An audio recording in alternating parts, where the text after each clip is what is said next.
You're traveling Story Road, Utah. Just north of the Bryce Canyon National Park junction on U.S. Highway 89 is a quiet, western-looking town with an amazing story involving quilts.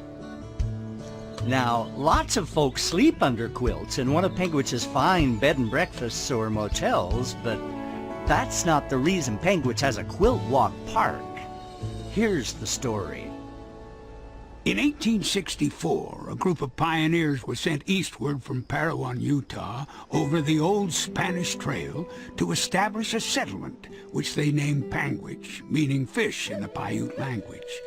Panguitch sits at an altitude of 6,660 feet and has a very short growing season.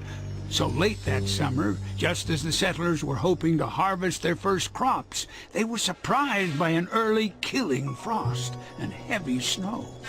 They tried harvesting the immature green wheat heads and boiling and eating them, but it tasted awful and was not nourishing. They tried to live off fish and wild game, but they couldn't get near enough to feed the settlers. Their last hope to avoid starvation was to send an expedition 40 miles west over the 8,000-foot mountain pass back to Parowan, where they could get flour and bring it back. All they would have to keep them from freezing to death in the frigid nights on the high mountains was their quilts. 7 men volunteered to make the perilous journey. One of them was Thomas Jefferson Adair, 50, hunter and sharpshooter in the Seminole Wars in Florida, but later lost 3 members of his family in a battle with cholera in Mount Pisgah, Iowa. They started off with a light wagon pulled by 2 teams of oxen, but by the time they got up to the 7,000-foot level of Lower Bear Valley, the snow was so deep the oxen could no longer pull through it. So they abandoned the wagon and started off on foot. But the crust on the snow would not support their weight, and they kept falling through into waist-deep snow. So they tried breaking a trail through the snow. The next part we don't know, but I imagine they formed a single file, the lead man clawing through and stomping down the snow, creating a narrow slit, which those following could widen into a trench, and then trading places one after another as the lead man became exhausted.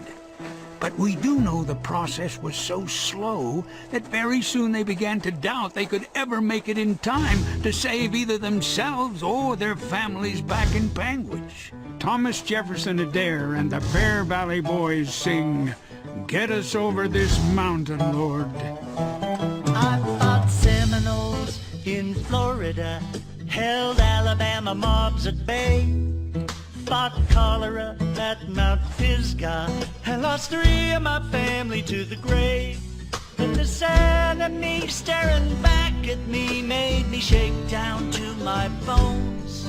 I lose Mary and all the children too. If we don't bring some food back home, won't you get us over this mountain, Lord, over this great divide?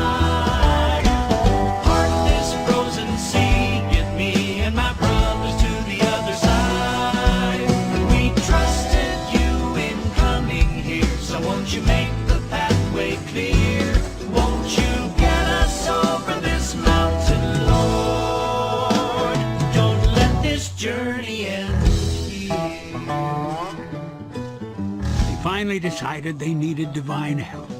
So one of the men took a quilt out of his bedroll, spread it over the snow, and they knelt in a circle, each taking a turn to pray.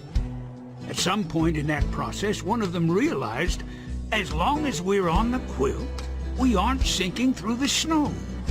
The quilt spread their weight over a larger surface area, preventing them from breaking through the crust.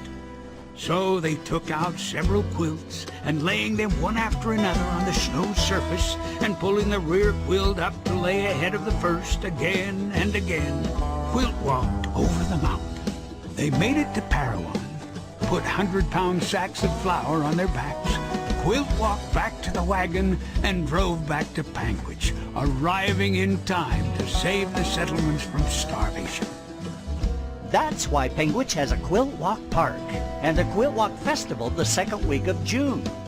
Come walk in their footsteps on Story Road, Utah. Won't you get us over this mountain, Lord, over this great divide? Part this frozen sea, get me and my brothers to the other side. We trusted you in coming here, so won't you make the pathway clear? Won't you get us over this mountain, Lord?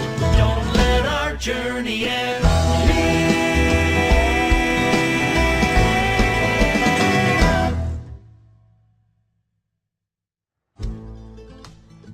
Just 25 miles northwest of Bryce Canyon National Park, Panguitch is a perfect day trip or overnight adventure. Come stay at the Red Brick Inn Bed and Breakfast for the feel of small-town living with big city taste. Take in a movie and ice cream at the Scoops from the Past Gem Theater. Have dinner at the Cowboys Smokehouse Cafe. Pick up a souvenir at Cowboy Collectibles. Browse smoking hot antiques. You may find something perfect for that little corner of your family room. And visit Quiltwalk Park, where you'll learn more about the 7 men who saved the town from starvation back in 1864. They're the reason Panguitch is still here today.